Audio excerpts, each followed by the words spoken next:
Gardens by the Bay. It's undoubtedly one of the most popular attractions in Singapore and home to the largest glass greenhouse in the world. Its futuristic backdrop has been featured in Hollywood movies, and you've seen stunning photos of the place on your social media feeds as well. If you don't already know by now, there are two conservatories here, the Cloud Forest and the Flower Dome. Each of these domes replicate a different climate. The Cloud Forest, with its giant indoor waterfall, is cool and moist, while the Flower Dome is cool and dry.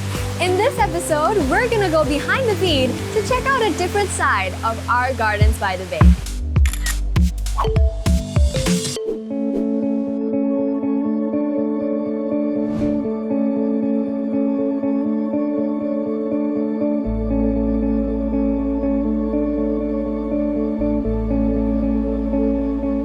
I'm here with Jia Hui, and she's going to be taking me around today. We're at a part of the gardens where most people don't usually see. Jia Hui, where are we right now? We are in one of our nurseries. The plants over here are meant for only the flower dome. I'm spotting a quarantine area. Can you tell me what that is? So we do obtain plants from external sources, and these are plants which we are unsure whether there are pests or diseases. So we put them in the quarantine area so that we can scout for pests. And also if they need treatment, we can do the treatment in the quarantine area so that the plants that are out in the open here are not affected. I'm also seeing these very mysterious, peculiar looking things. Can you tell me what that is? You can see there's like a yellow lamp at the top of the structure. Some pests are actually attracted to the yellow light, and there's a bag at the bottom, right? So that actually traps the pests inside. We want to ensure that all our plants are clear of pests and diseases before we can bring them into the flower dome where we can plant them and use them in our displays. So this is the nursery for the Flower Dome. Is there another nursery for the Cloud Forest? Yes, we do. Let me show you.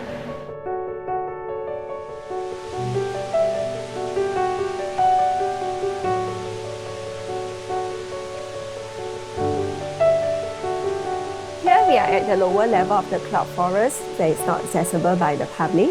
Over here we have our nursery where we propagate plants for the Cloud Forest.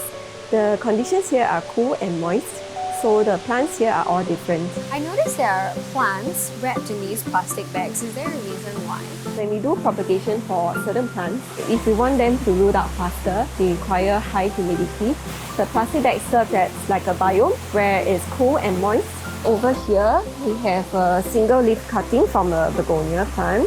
We have trimmed off some of the leaves so that we reduce water loss and the rooting takes place faster. So this will be ready for use in another 2 or 3 months.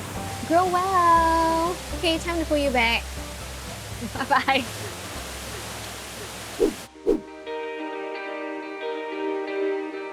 So one of the main things that we do over here in this nursery is propagation. So propagation in a sense means using different techniques of cuttings to create another new plantlet. So for one pot of this size, we aim to have at least 3 to 4 cuttings. These are the 3 cuttings I'm going to be using. Okay, then we can fill it up to half of the pot. So you just have to stick in this. Okay. So in a month's time, this will become this. So once the plantlet have grown out, they will be ready to be planted to the Cloud Forest Mountain. We're now at the Cloud Mountain, which is 35 meters high. These are our plants that are ready to go on the wall. If you ever come here, you'll know that this mountain is made of many different types of species of plants. And talk about a huge floral arrangement coming together. They're all stacked and just kind of piled together. They are all planted on the mountain surface. You can see that we have wires over here. So these wires are used to support the plant. So positioning the plant with the leaves facing outwards, I grab the tie and I just make a knot. Make sure that the leaves are not touching the mountain surface. It's very wet, so if the leaves are in too much contact with the wet surface, it may rot. So Naomi, do you want to give it a try? Yes, you make it look so easy. Years of tying plants on the mountain. Right, and we're done. Hey, that's great. It's so pretty. Yeah, so with the conditions of the mountain, the roots will come out soon. and spread Right. across and attach itself onto the surface of the mountain. Right. Yeah. How do you water these baby plants that we just put in? So we have irrigation pipes and sprinklers around the whole mountain. They are timed to do the watering for us.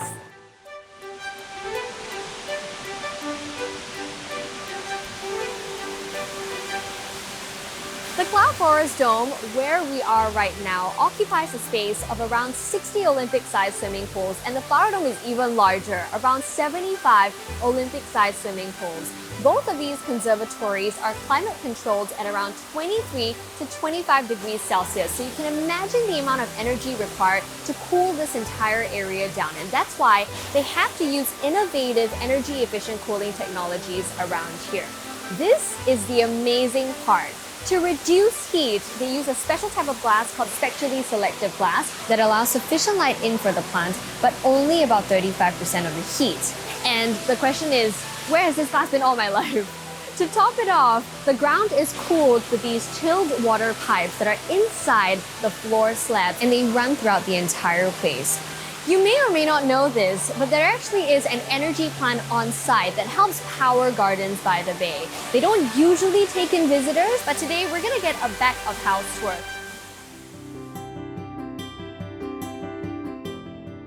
Welcome to EcoWise Marina Power. So this is a tri-generation plant that generates energy to Garden by the Bay. This plant is producing electricity, steam, and cold air. What you can see here is a source of energy. We call it biomass. What is biomass? Biomass is the organic matters that we use as a fuel to convert into electricity in the power plant. Where does this biomass come from? Wood from tree trimming, from industries, and from horticulture waste, including the horticulture waste from Garden by the Bay. They are processed and then brought here in very small size that we call it as wood chips. So all the wood chip that we receive will be fed into this bay. So whenever we receive a signal from Garden by the Bay that they need energy, this bay will push the wood chip into our boilers.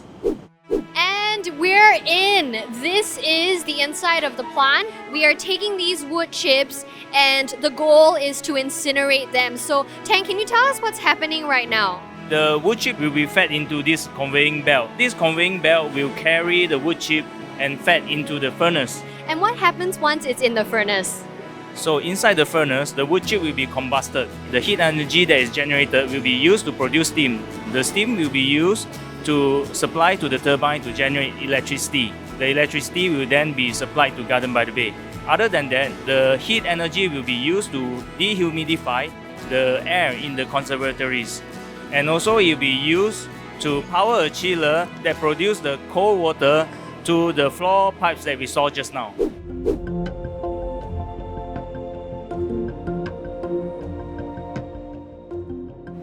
Okay, now we are at the control room. So everything in the plant are controlled and monitored here. What we're seeing here is one method to generating energy in Singapore, and that is through biomass. So Tang, what is the more common or traditional method of generating energy in Singapore, and why is biomass better? The conventional way of generating electricity and power is by combusting the fossil fuel from the petroleum or natural gas. So these resources are not infinite and will be depleted one day in the future, whereas biomass fuel can be harvested from the trees, from the wood, and from the horticulture waste, and it can be reused again and again. We're burning this biomass, so naturally there should be fumes, but I don't see them anywhere at Gardens by the Bay. Can you tell me where these fumes are being released? The fumes generated from the combustion of this wood chip will be treated in our exhaust fume cleaning system. After that, the treated fumes will be released to the air through our chimney, hidden under one of the super tree. So the next time you go to Gardens by the Bay and you have a look at these super tree groves, try and take a guess and see which one is the chimney, okay? And that's all for today's episode of Behind the Feed. Being in the company of so many types of plants, it's therapeutic and it brings about a sense of calm. And I think it's safe to say that I've learned a thing or two on what it really takes to love, care, and be in the pursuit of a green environment. If you enjoyed this video, you know what to do. Like, subscribe, and hit the bell button so you get notified every time a new episode is out. I found the chimney. It's right there! Can y'all see? So the next time you check out Gardens by the Bay and you come to this super tree grove, you know this not so secret anymore.